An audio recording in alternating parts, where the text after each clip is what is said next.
Hey everybody, welcome back to another episode of Intentional Improvement. We are here to intentionally improve your life by one conversation at a time. I've got a stellar guest here with me, and it's actually taken me a long time to bring him on. He is an ads and brand marketing strategist. He helps people find their true potential and their voice and gets them on camera and helps them scale through social media. Ryan Stevens, welcome to the show. Hey. Okay, so you are quite the man in demand, and I see you all over the place. And so you teaching people about social media, I mean, that's so fitting because you're the social media guy. Right? At a really young age, I think you were about 21 years old, you started, scaled, and sold your first business for about $4.9 million, right? Yes. And that was geared towards Instagram before Reels took off, right? Yes. So Reels were introduced at the end. The business was called Instagram Growth Wizard. So we help people organically grow their following through automation though. So let's say that for real estate, for example, right? You could target local Las Vegas spots, different places like that, and it would automatically like and comment all day long. So it's growing your following. Mm-hmm. So we got picked up by a company called Kicksta, and I learned a valuable lesson at this age. I sold it for the 4.9. They took the same product, repackaged it, and sold it for 25. He did all the heavy lifting. Yeah. That's, but you know what? So I mean, we were just talking before the podcast. Mm-hmm. We learned so much through the failures and the losses, and the wins actually, if anything, it just brings us more arrogance. Right. So the learnings happen in the humility of our failures. They do. They do. Yeah, they do. And I think that's something that's a lot of people can't forget. So now you're on a path where you are an ads manager. So you run ads for businesses. Yes. But more importantly, I think you help people find their confidence on camera. I think so. Right? I think yeah, because I'm seeing you do that. And I've even experienced that when you had me on your show, and just even our casual conversation was great. But what got you into that? Why do you want to do this? So I've always been a people person. I've always been man of the people. I always threw a lot of parties in high school, and I always was around everyone, right? So with social media, though, I feel like it's a tremendous advantage, and it's a platform at the end of the day. I think that the culture that we have of consumption is ridiculous, honestly. Because the thing is, though, is for social media, in my opinion, to have its true value, we need as many people creating content as possible, because you're getting all the different perspectives, opinions, and knowledge from a large number of people. Right? So what's happened, though, is there's a very select few of people, quote-unquote influencers, who are dominating the market and dominating the masses. But it's because they have the confidence and believe in themselves enough to produce content at scale.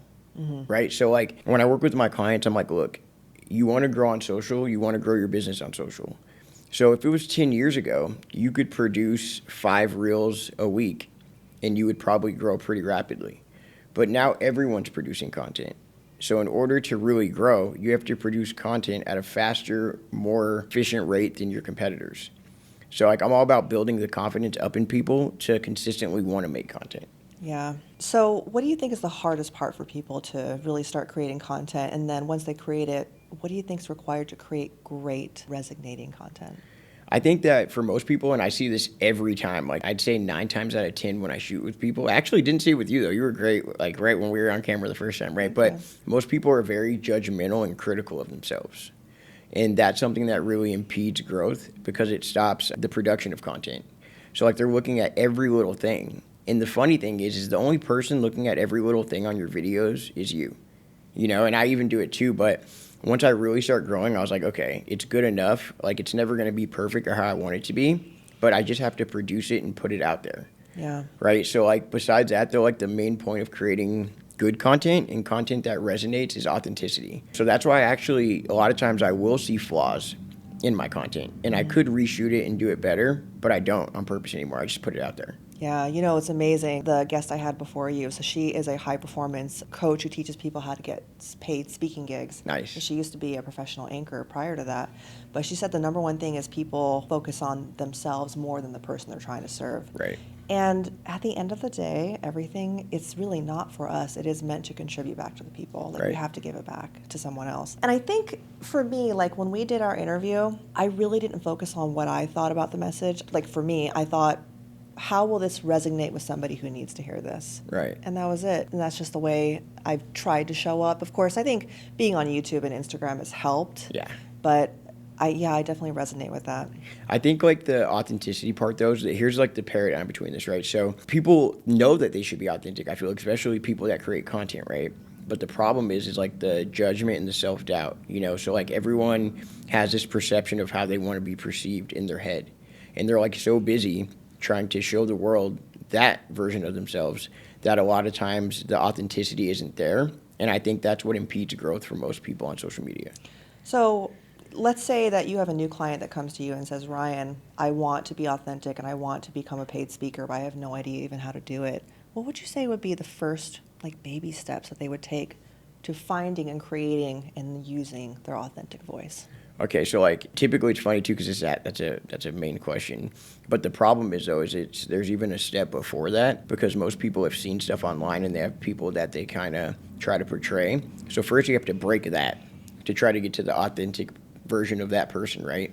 And then once you have that, it's like okay, so like what industry are you in? What's your goal? What's your message? And where's your value? So like when I create content, they say there's like 5 pillars. I personally believe there's 3: value, proof, and then connection, right? So the way that I always recommend about going about it is I'm like, okay, who's your market? Who's your target audience? Let's look at the problems they have and the most common questions they have. And then a lot of times I won't even let them know I'm recording. Answer the questions like you're talking to me.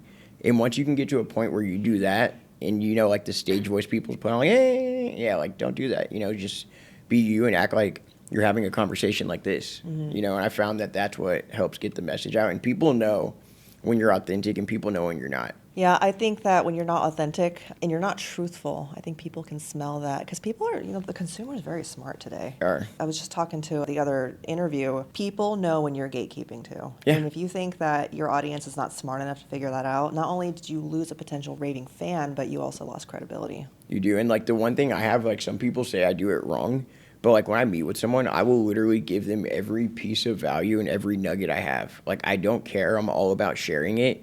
And in my opinion, that's what's actually allowed me to grow as quickly as I have, especially in real estate. Is like if I know something, I'm going to tell you. And if I think it's going to help you, I'm going to tell you twice. So let me ask you this question. I'm glad you brought that up. Do you ever have a fear that somebody's going to triumph you or possibly take your market share? Or do you just operate out of pure faith? So it's funny though, because a lot of people have, like I've literally seen people replicate my videos, right? And a lot of people do that in general online. But the problem is the person that you're replicating, that's not who you truly are. So aside from the value I offer, I think that's a small piece of it. There's a lot of people online and a lot of people in the world that are highly intelligent in these industries and know the techniques required for their clients to be successful. Where I really feel like my value comes in is I do provide value, right? But I build strong connections and relationships with the people I work with. Yeah, I can see that too. So I don't think like you could have someone who does the exact same thing as me come in and talk to my clients and offer to do it for even cheaper, and I could almost guarantee you they won't do it. So now let's talk about the mindset piece. I think mindset is the number one thing you have to get down, and it's never perfect. Like you always have to fine tune it probably like every day. You do. What are some strategies that you use to help really get your client's mindset where it needs to be to make good quality content that's going to convert? Well, like the first thing, like I said, I always do is I like find out like on a like why are you doing this though? Like what is your why? Mm-hmm. You know, and you hear that a lot. It's like kind of cliche, but if you really look at it for the question for what it is, it's important. Like what's your why? Like why are you doing this? Are you doing this to make like a little extra money to send your kids to private school, or are you looking to do it to build like a legitimate career in life in whatever industry that you're in? So I think the why is a big thing. Now, I know the answer to this, but if the why is not strong enough, what happens? You're going to fail. And I always say, so like if your why is not strong enough, you have someone out there whose why is their everything. So you're competing against people like that, and your why is not even like truly like relevant, like monumental piece of your life. And that's another reason I'm sure why you're so successful. And that's also another answer to the last question you had of why I don't think anyone will pass me up or take my spot is because I know their why is not stronger than mine. Like I love what I do. Yeah. You know? Yeah. So, but that's a big part of it though. And the confidence though, it is tough. Like you make a lot of videos. I'm sure you make some and you're like, But I post it anyways. See, but you got there though, and you got there from going through it and just making videos. Like I think the number one step people are always like, how do I do this? I'm like, just make videos. They're going to suck in the beginning, but then you won't suck. And it's just getting those reps in. It's just like talking, communicating, walking, running, anything. Right. Like you have to just practice, and nobody cares. And I think women are usually, well, maybe men are, but women are a lot harder on themselves because I think there's like a beauty standard you have to meet. But now I think people are focusing more on the message versus like the physical appearance of how the video looks. Right. And I know like in real estate, there is a beauty metric For sure. that has to be met, which kind of sucks. It does. But I think if you can package your message well, that will supersede the physical appearance depending on, I mean, how you look in the video. Yeah. What's the difference between a viral piece of content and a converting piece of content? So that's a big thing. And like most people, I've worked with a lot of influencers and companies that are creating viral content, but it's not actually converting into dollars, right? So first though, with the viral content, it comes down to like the hooks and the little jingles and stuff like that. But like that's a small piece of it. And I think a lot of people lean into that way too much and they're not monetizing. Like I've had people I work with who have 2 million followers and they're making $2,000 a month. And when you have that many followers, you should be making a lot more than that. So the difference though is you have to have, for one, and this is, I hate saying this because it sounds so cliche, but it's really true. First of all, you have to show the value for free. You have to showcase it. Once you build the audience up and you make a good hook, the hooks are everything on all platforms, in my opinion. Because once you get them past the 3 seconds, that's when all these platforms are pushing your content. So to me, a viral piece of content is content that gets plays more than 3 seconds, and then you have your opportunity to sell or offer value. Now, I don't know, a lot of people aren't familiar. Instagram actually dropped an update recently where you can take your viral piece, you could take a reel, and you can attach another reel to it. Did you see that? No. Okay, so it's like pretty new. So like when you post, you can actually attach a reel to it. So the best way to do it now is to have that viral content, and then you put your conversion content attached to that content. And that's an easy way because before you had to do it all in one. So you had to hook the person, you had to show the value, and then you had to have the call to action to sell them. So now you can just create the viral content and then have your conversion content connected to that reel. So is one of the things that you focus on is just being really in tune with what's happening on the platforms? Yeah, I mean, that's a big thing. I mean, they're always changing, but at the end of the day, I think we all complicate it too much, even me. At the end of the day, really is going to get conversion is if you have a valuable offer, first of all. I mean, that's really important. You know, I Yeah. see some people on there and I'm like, I don't know what your offer is. So why would I buy it? Like, your offer needs to be clear. What do you think is stopping people from the clarity of a good offer? I think that they're casting their nets too wide. And I think that they think they're going to be more successful and do better by serving a wider, broader audience. But that's never the case. The more niche and specific you are, the better results you'll get. Like even for me myself, I've worked with a lot of brands, a lot of companies, a lot of influencers, right? But all my content that I produce is real estate based. And since I've done that and I've hyper focused on real estate, it's funny though, I even have athletes and different people reaching out because they know I know what I'm talking about, but I'm still not going to hurt my growth by trying to appeal to everyone. It's better to appeal to like one audience or niche. Okay, yeah. And so you can go a little bit broader right now because you have built up that audience. Yes. Okay, now I know working with realtors can be tough, working realtor to realtor during transaction space, but when you're working with realtors and making content, what are some of the biggest challenges you've seen and how do you help them get over their own obstacle? Sure. I think like we talked a little bit about earlier, like the perfection and the vanity metrics really screw things up. One thing I actually said once I met you, I was like, wow, she actually looked how she looks online. So I think something that really impedes them a lot is the fact that they have that vanity metric, right? So they have these AI pictures and all these photos and things that don't align with who they really are. So they're not taking the time to make the videos and stuff, you know, because you can't AI edit a video that well to keep it matching to the brand that they have online. So I think people just not being like true to themselves is the biggest one. So that's really selling themselves short. It's bad too. Like it's an epidemic. Wow, dang. They're kind of phonying themselves. Yeah. And I mean, I say this openly. I would say the one time, this is a true story. I walked into a meeting to meet with an agent who reached out to me online. And I'm not trying to be mean. I'm just a very honest person. So I have to tell you this story because I think it has a lot of merit to it. So I walk into the office and I'm literally looking for the person. And then what I thought was a whole completely different person walked up and introduced themselves to me. And I was like, wow. Did you get catfished? I got realtor catfish. I really did. Yeah. Oh my God, you got catfished. You know, it was crazy though. And I'm like, wow, like, I think that like that impedes people though, like because like with you, your success online, you post a lot of content. You're always showing yourself because you're comfortable with you, and you're working with what you have, no matter how great or how little. You know, like we might not be the most superstar, beautiful people on earth, and that's not the point, like you said. we're comfortable with ourselves, so it allows us the opportunity to create at the rate required to see results online. Yeah, and I know that we talked about this, but consistency is more important than frequency. It is. I think, too, people just want to know if you keep showing up, they can trust you. Yeah. They trust that you are the face of the brand, you're the real voice behind the brand. Yes. There's this big thing right now online talking about, people are saying stay away from controversial topics, but I know that you like to dive deep in controversial things. Sure. Because it gets people to use their voice and it stirs people up. So, I mean, what's your opinion on that? I think this goes back to like my authenticity too, and I'll speak from personal experience, right? So in the beginning, when I first started making content like at scale and was getting a little bit of notoriety, if you watch my videos, like even 6 or 7 months ago, I was very corporate, never said anything too controversial. And I did that because I was still building up my brand in the real estate business. But if you watch my videos now, I say some pretty wild stuff. But the reason why, though, is because I feel like I've shown my worth. And like you said earlier, I showed up consistently. I personally, if I feel a strong belief about a certain area or topic going on in society, I will say something. However, I think people make the big mistake with like controversial topics of giving their like diehard opinion about it. Go deeper into that and why that's such a big deal. Well, I mean, so first of all, especially for like you guys as real estate agents, right? So I had some real estate agents that are clients of mine posting like, it's okay to post like rest in peace, things like that. And I'm not saying what it's okay or not okay to post actually. But what I'm saying though is if you're posting, if you know that there's a controversy going on, right?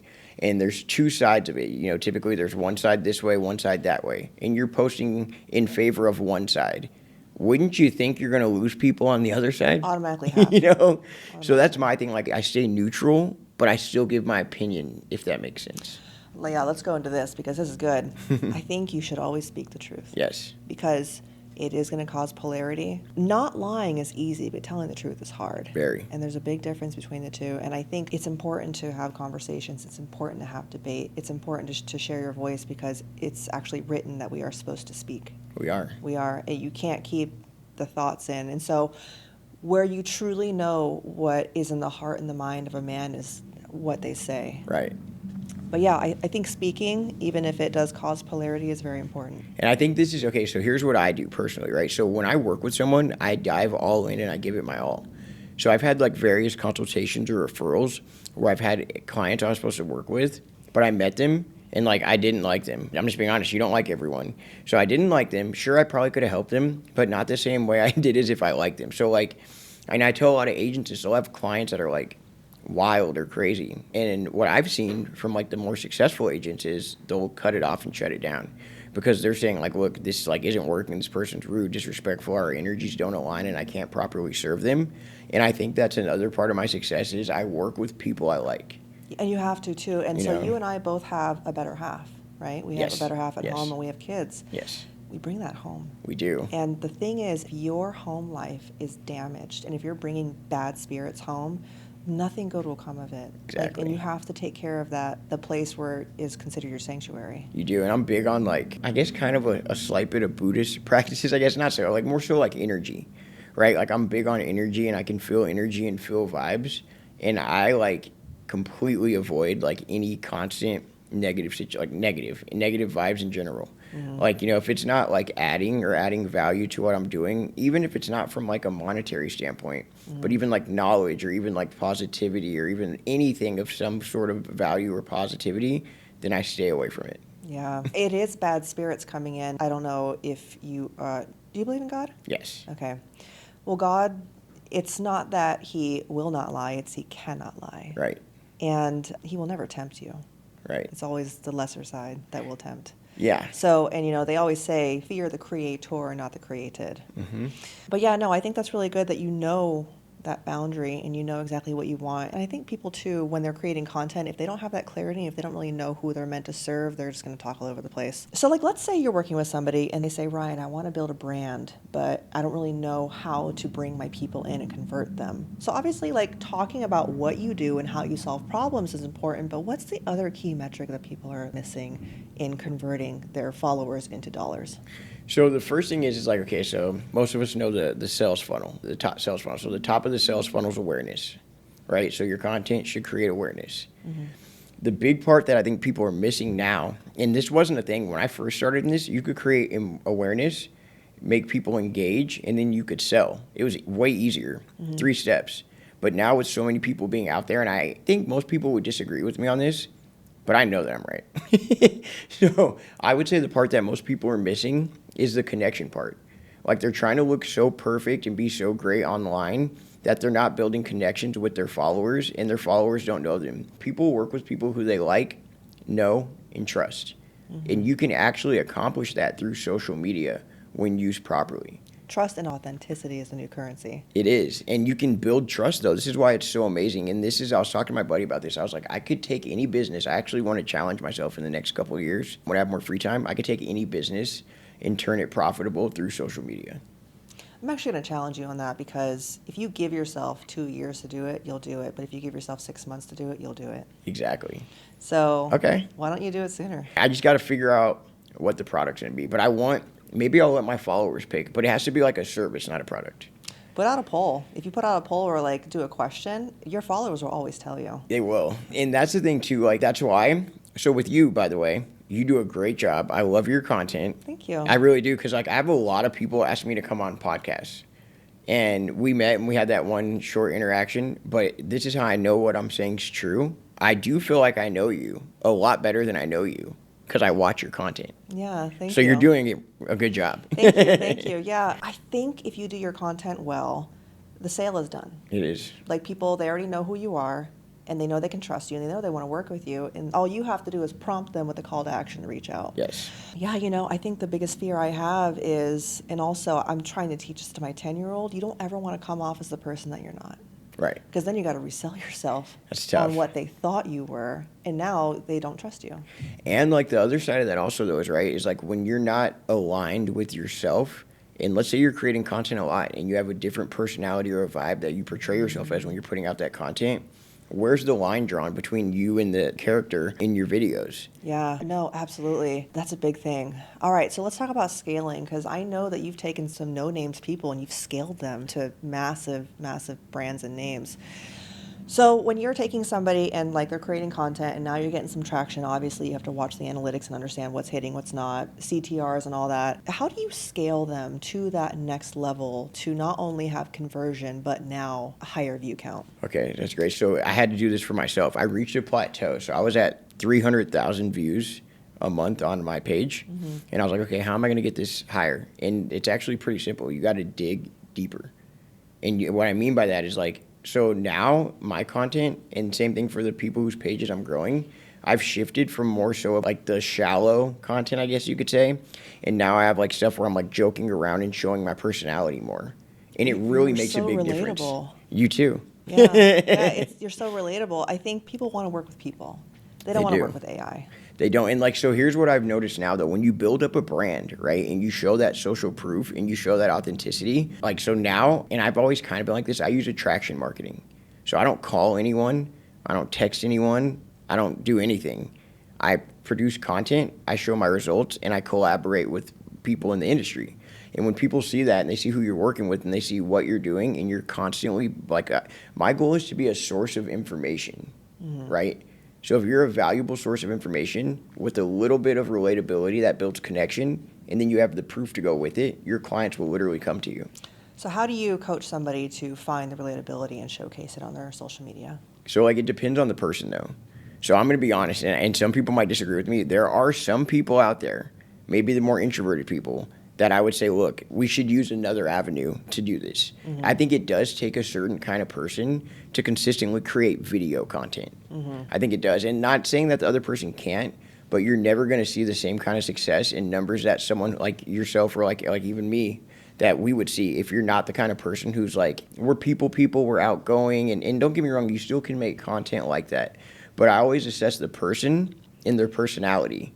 So I do that before I ever go down the rabbit hole of like, what kind of content should we create? And then, I mean, most people are able to do it, but it all comes down to like pulling on their strong suits and the characteristics and attributes that make them likable. Yeah, that's true. And also, like, they have to make a decision. Yes. It is their choice to want to get to that level. So, believe it or not, before I started this podcast, before I even went into real estate or even in sales, I was heavy introvert. but I realized Wow. I wouldn't even text you back for days. Oh, wow. I can't. I would never know. Oh yeah, you can ask my husband. He would text me and then I would just look at my phone and put it down. He's Wow. like, I texted you and I saw you put it down. I'm like, oh yeah, I'll get to it later. But I had to change my personality. What was the shift? Like, how did you do that, though? It just started with a thought. It started with me hiring a life coach. Okay. And I told her, I said, this is where I want to go and I don't know how to get there. And she said, okay, well, let's begin with the ending in mind. So we started with, Erica, what do you want to do? I'm like, I want to be a speaker. I don't know how that's going to look. I don't know where that's going to go, but this is what I want to do. She said, let's change that thought to, I'm not a speaker yet. It all started with a simple language change. And the Bible even says it too, you have to change the language that you're using. So Dr. Joe Dispenza says this very, very well. And so, he's talking more about having a negative trait, but this applies to anybody who wants to make any kind of change. Right. So it all starts with the way that you react to something, okay? So if something causes you to have a reaction, depending on that reaction, you're going to have a thought. Right. But if you don't control that one thought, and you have that thought for moments to days, you're going to be in a mood. Now, if you're in that same mood because of a thought that you had, because of a reaction, then it's going to cause you to have a specific temperament. It's going Right. to change your temperament. So now if you have the same temperament for weeks and months because of a mood you were in, because of a thought you couldn't control, it now becomes a personality trait hardwired into you. So it quite literally all starts with what you want that thought to mean to you. Right. And so what is a belief? A belief is nothing but a thought you've had over and over again. And that's all it is. And so when she structured that for me, I was like, okay, let's think of the thought.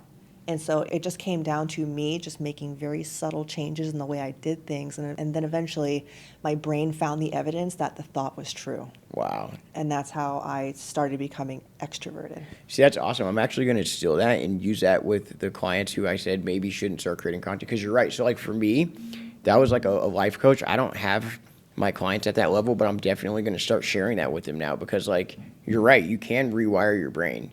And words, spelling, it's a spell. So like with me, I don't like to be arrogant, but I'm very confident, because if I wasn't, I wouldn't be able to do what I do. And I think some people see it as like an arrogance, because a long time ago when I first started, I didn't like filming videos like out in public in front of people. I thought it was like embarrassing. But as silly as this may sound, now I'm like, you know what?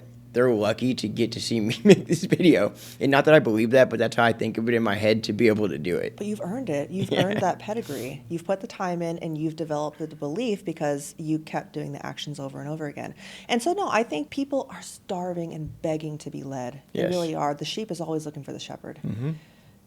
And people are going to follow the person that has the results and they have the confidence to back it up. Yes. Nobody's going to follow the person who's not sure of themselves. Exactly. I think that's where it starts, though, and I think that's a problem. That's another good point, is like a lot of people aren't sure of themselves. And I think this is like, we could have like a little life coach guru session on this, right? Because if you're not sure of yourself and you're not sure of like who you are and what you want to be, then how are you going to create content to influence others when you technically can't even influence yourself? So I think that's a big step in creating content, is knowing that stay true to thyself. There's a tier. There's actually an alliteration and a tricolon that I use to coach my girls in real estate. And I'm like, here's the 3 C's that you need to succeed in real estate. You need to have certainty, competence, and confidence. And That's they're it. like, well, why those 3? I'm like, because nobody's going to work with anybody who's not certain in themselves. Right. And how do you get certain? Well, you become competent. You become competent and you become well known in that genre or craft or whatever it is. And then with all that comes confidence. Yeah. But you have to have that in order. That's great. Actually, I love that. And it's true, too. Like, once you know those things and you start getting things going, it's crazy. And I'm sure you can attest to this. How, like, in the beginning, you're trying your hardest to get things going. And then once you get to a certain point, like, it's crazy. People are coming out of the woodworks, like. Yeah, it is. It is. So there's like a system, and actually physics will prove this. Anytime you start something, you have inertia, velocity, and then you have momentum. And I think we talked about this a little bit. Yeah, we did. We did, right? So inertia is the resistance of one thing that you're changing position of that thing. So imagine that you're trying to push a ball. It's on a flat surface and you're trying to push the ball. It'll move and then it'll stop. And you push it again, it'll move and it'll stop. That's called inertia. Right. But once you push it enough to where it gains a little bit of speed, so velocity is a speed in a certain direction. Right. Now it's got a certain amount of speed in the direction, and then if you just give it a little bit more push, then you have momentum. Right. And so what is in motion stays in motion. Yep. So It's true. when you go from stop to start. All it is just knowing that formula. Yeah. And then just going. That's amazing. No, I love that. And that's the thing. I think we're hitting our momentum. We're hitting our stride. So like now for me, so before, in any business, even when I started my first business originally, I was like looking for clients, hunting them down, doing the most, and it was much harder to get them. And now that I have the momentum, they come, and it's a lot better, like you said, for my home life and for my work life, because now I can choose who I work with. And that's what's the most important thing to me. And that's the beautiful thing, too, when you're able to choose who you want to work with versus like working with any piece of business that chooses to work with you. And I think we've all been there. Yeah. We've all been in that place where we had no choice but to work with that person that we didn't really want to be around. And we were happy to in the beginning. I wasn't. I was like, I got a client. Well, okay, yeah, that. Yeah. And then you find out the true colors of that person. You're Right. like, oh, there's the dark side. Yeah. Yeah. I'm going to ask you 3 questions. Sure. And these are very thought-provoking. Where do you see yourself 5 years from now? I love it. So I see myself, so where my platform's going from now is from a certain niche, and it's kind of transcribing and growing into other industries and niches. So I see myself just creating content for people in general to like elevate their mindset and to also teach them that whatever their goal, business, or service is, that they can do it if they effectively create content. Amazing. And so what kind of blueprint or strategy are you going to follow for that? So now what I've been doing, I've been making a lot more like mindset content, right? Because that's the first step of any business, like you said earlier, is your mindset. So you need the mindset in order to do it. Another thing that might be controversial, but it's my blueprint, so I could do it. I was kidding. But this is part of my blueprint. I think that the first thing starts, I've had a couple people and friends who are really struggling in life. Like some of them were broke, had no money, or in the gutter in life doing really bad. And I'm like, look, go to the gym every day for 90 days and then come to me and then we'll see what we can do. So I think that is a big part of it too. So that's going to be a part of my blueprint, is like implementing and stressing the severity of exercise and health. Oh, it's all part of the same thing. Because so like think about it. If you truly love yourself, what are you going to do? You're going to try to keep and make your body healthy. Yeah. Right? So if you do that, then even say you don't have the confidence, that's going to build your confidence, but also you're going to value yourself more. So I think it starts with like exercise and health, and then after that you can work on mindset and confidence, and then once you have that done, you can work on building something. Do you know who Jim Quick is? No. He's the brain coach. He teaches you how to have stronger memory and all that, but one thing I learned from him is your brain grooves when your body moves. You actually retain information better when you go on those striding walks. That makes sense. Yeah, because your brain just loves it. Second question. Sure. Knowing what you know today, what would you go back and tell your 20-year-old self? Don't sell yourself short. So like at the time when I got offered that money, that was a lot of money. The business was doing well. After paying everything, I was doing like 70 to 80 grand a month. So like that was a lot to me. As a 20-year-old, that's great. Yeah, it was good. But like when someone dangles for like the price tag they dangled in front of me, I was like, whoa, like I didn't even think about it. I didn't even I sold, Well, what are the top 3 things that you learned from that? From that, I learned now that I'm older, it's so much easier and simpler. Like, you have to look at an offer, evaluate it, and why are they offering you that? At that time, I was so young, I didn't care why they were offering it. I just took it. So that's the first thing, is like know your product, know your value, and where are you going to go with it, and where can it go? And I wasn't looking at that. I was like, cool, I'm getting money. I can get a lot. Good, I'm done. Yeah. So now I think it's a whole different approach and just knowing business better. Like you said, it was a great experience, though, and it taught me a lot. Yeah, of course. You just learn so much through the failures. That's why they say fail fast. So I'm happy I made that failure back then, because I won't make it again. Fail forward faster. Yes. Yeah, I love that. Last question, my favorite question. Everybody talks about filling up their cup, but nobody talks about what is in the content of that cup. What would you want to put in your cup to pour out to the people you love? What I put into my cup, though, I meditate every day. I'm really big on like self-care. Even though I'm a guy. So I was laughing. I think this morning I saw you had the gold things on. Like, I do that. I'm really big on self-care, because the more you love and care for yourself, the more you can help others. So I start with that, then exercise, then what I put in my body, and then I read a lot. I'm always reading a new book. So like the more knowledge and information I have, the more I can assess it, tailor it to how I feel it should be said, and then I can help spread the same message that maybe someone else could deliver, but not in a way that other people could resonate with. Yeah, you can't give what you don't have. So I fill my cup up, and I learn from everyone I meet. Like there's good things and bad things. So like even with this meeting with you, there's certain characteristics and attributes that I'm taking from you, and I will take those with me. And I try to do that with everyone. My dad always taught me, he's like, you can learn something from the CEO, and you can learn something from the janitor. So I'm just always open to learning new things from new people. You have to, yeah. Everyone's in a chapter and a season in their life. It doesn't discredit what they have learned or what they have learned is important. So if you were to sum up in one word what's in your cup, what would it be? Positivity. That's good. Yeah, I mean, I take you as an optimist. I try to be. You are an absolute wealth of knowledge. You've given me a lot, you've given the audience a lot, and I just want to say thank you. Now, where can people find you? Instagram. So I help people with social media. So my handle is I Rule Social Media, and that's across like every platform. Okay. So I feel like that was important. If I was going to say it, I had to like really do it. Yeah. So you can find me on Instagram, Facebook, Twitter, TikTok. I love that. Before we sign off, what is your favorite statement or quote or phrase that sticks with you even today? This is a simple one. It's stay ready so you don't got to get ready. That's a good one. And I live my life by that. Like, I'm always ready. Yeah, that's good. Try to be. I like it. Well, Ryan, thank you so much for coming on the show, just giving us all what you have, and it was an absolute amazing episode. Thank you so much for having me. Like I said, there's not many podcasts I would go on, but yours is one of them. All right, everyone, until next time, see you in the next episode.